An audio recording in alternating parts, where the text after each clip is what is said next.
Era para ser apenas mais uma ocorrência comum. Uma denúncia simples, daquelas que chegam todos os dias.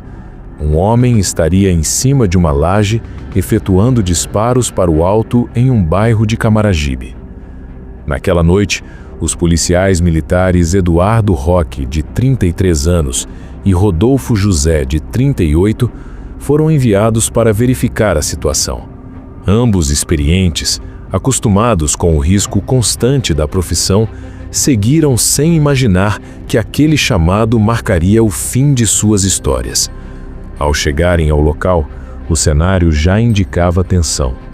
O suspeito estava visivelmente alterado. Antes que qualquer abordagem pudesse ser concluída, os primeiros disparos ecoaram. Em questão de segundos, o que deveria ser um procedimento padrão se transformou em um confronto brutal.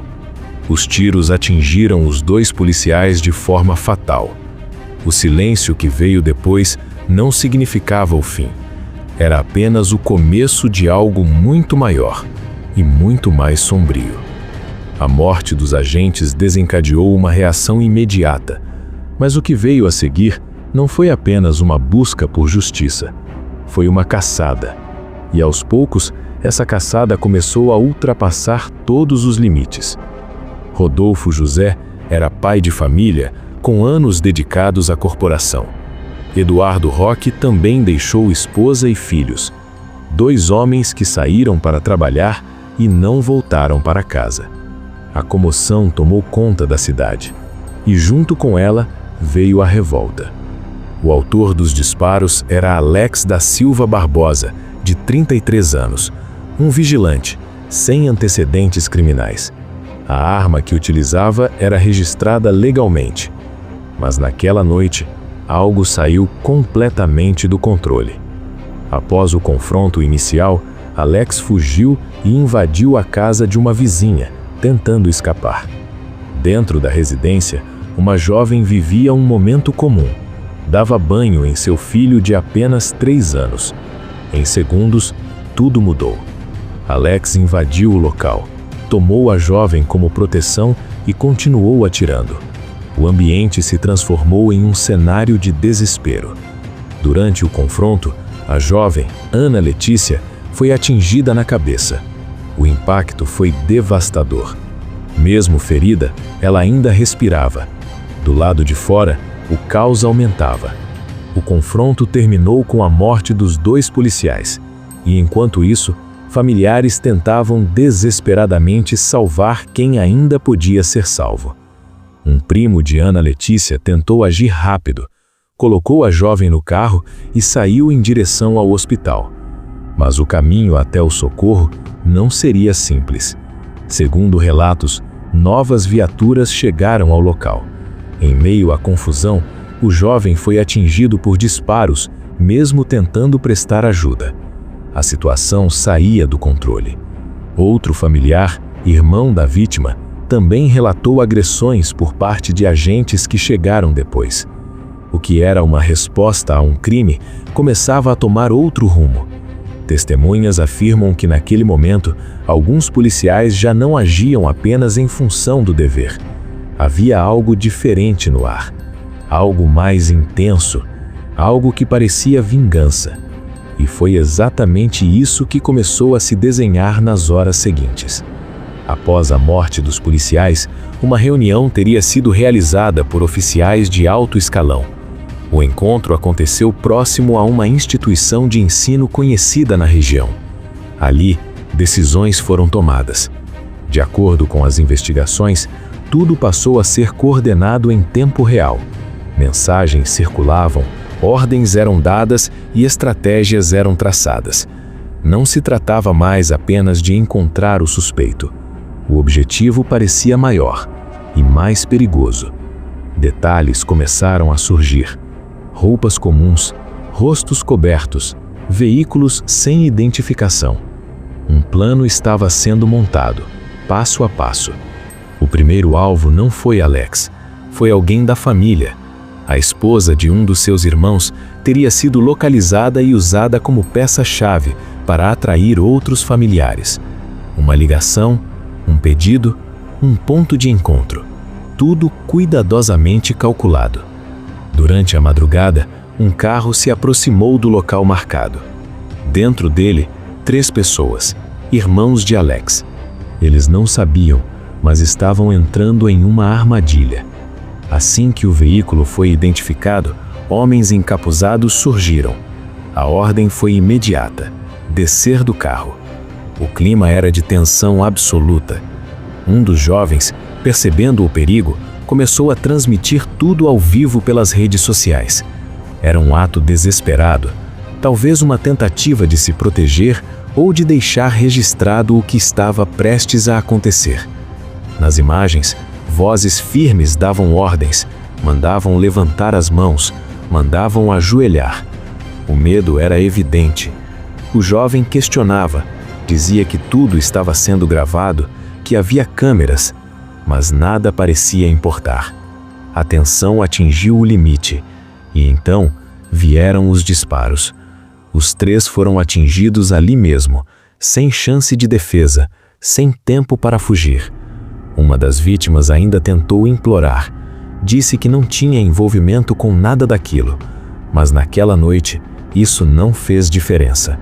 A transmissão terminou de forma abrupta, e o que restou foi silêncio. Mais mortes, mais perguntas.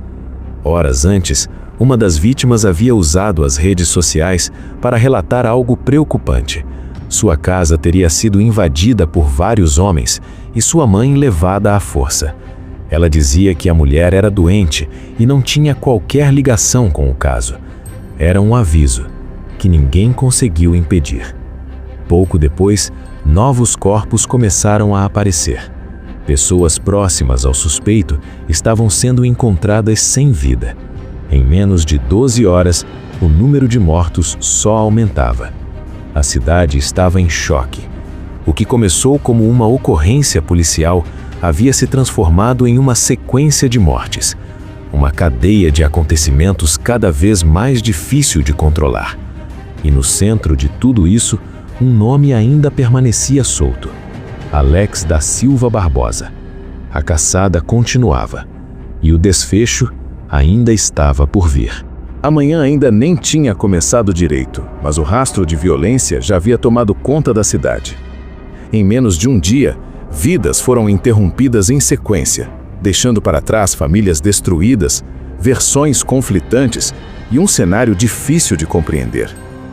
Enquanto o medo se espalhava, a busca por Alex da Silva Barbosa continuava intensa. Viaturas circulavam por todos os lados. Informações desencontradas surgiam a cada minuto. A sensação era de que ninguém sabia exatamente onde aquilo iria parar. Até que, por volta do final da manhã, o desfecho começou a se desenhar. Alex foi localizado. O encontro aconteceu no mesmo bairro onde tudo havia começado. Quando percebeu a aproximação dos agentes, ele reagiu. Novos disparos foram ouvidos, encerrando de forma definitiva aquela perseguição. Alex foi atingido e morreu ainda no local. Com isso, a sequência de confrontos parecia chegar ao fim. Mas o que ficava para trás era muito mais do que o encerramento de uma busca. Era o resultado de horas marcadas por decisões extremas. Ao todo, 8 pessoas haviam perdido a vida em menos de 24 horas.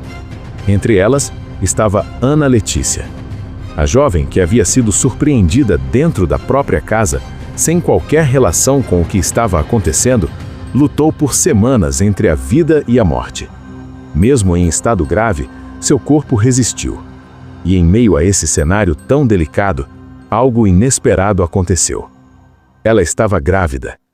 Durante o período em que permaneceu hospitalizada, uma infecção agravou seu quadro. Os médicos não tiveram escolha a não ser antecipar o parto.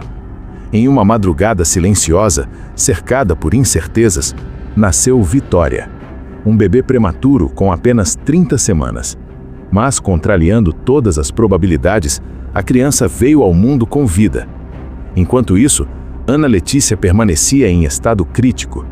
Dias depois, seu corpo não resistiu. A história dela passou a simbolizar tudo o que havia de mais cruel naquele caso.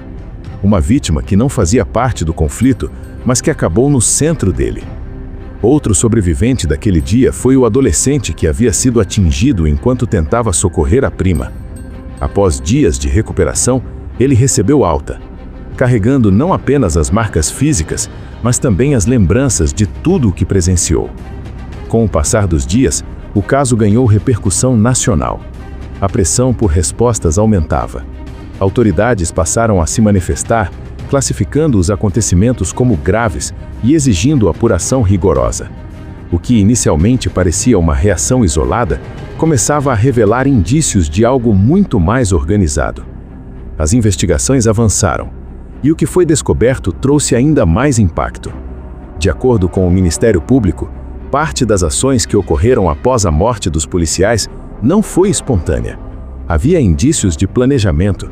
Reuniões teriam sido realizadas, estratégias foram discutidas e decisões foram tomadas com base na emoção do momento, mas com consequências irreversíveis.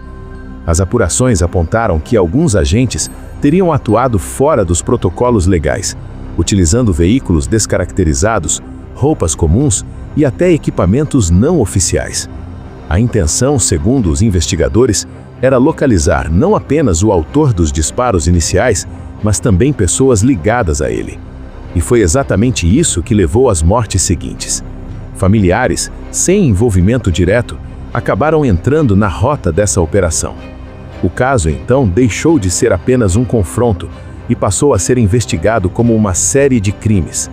Ao todo, 12 policiais foram denunciados, entre eles oficiais de alta patente, apontados como responsáveis por coordenar as ações. Parte dos envolvidos foi presa preventivamente, outros passaram a responder ao processo em liberdade, mas afastados de suas funções. A justiça aceitou a denúncia e o que antes era apenas uma suspeita passou a ser tratado formalmente como um caso de extrema gravidade. Mesmo com o avanço das investigações, algumas perguntas continuam sem resposta. Até que ponto tudo poderia ter sido evitado? Em que momento a linha entre dever e vingança foi ultrapassada? E quantas vidas poderiam ter sido poupadas? A cidade de Camaragibe jamais esqueceu aquela sequência de acontecimentos. O episódio deixou marcas profundas, não apenas nas famílias das vítimas, mas em toda a comunidade. Histórias interrompidas, caminhos que nunca mais serão retomados, e um alerta silencioso sobre o que pode acontecer quando decisões são tomadas no limite entre razão e emoção. No fim, o que começou como uma ocorrência comum terminou como um dos episódios mais impactantes da região. Um caso que ainda ecoa e que serve como lembrança de que, quando o controle se perde, as consequências podem ser devastadoras. Agora me diz, você já conhecia todos os detalhes desse caso? Histórias como essa mostram como a realidade pode ser ainda mais intensa do que qualquer ficção. Se você quer continuar acompanhando relatos reais, investigações profundas e histórias que poucos têm coragem de contar, se inscreve agora no canal. Porque aqui, cada caso tem um começo, mas nem sempre tem um final fácil de esquecer.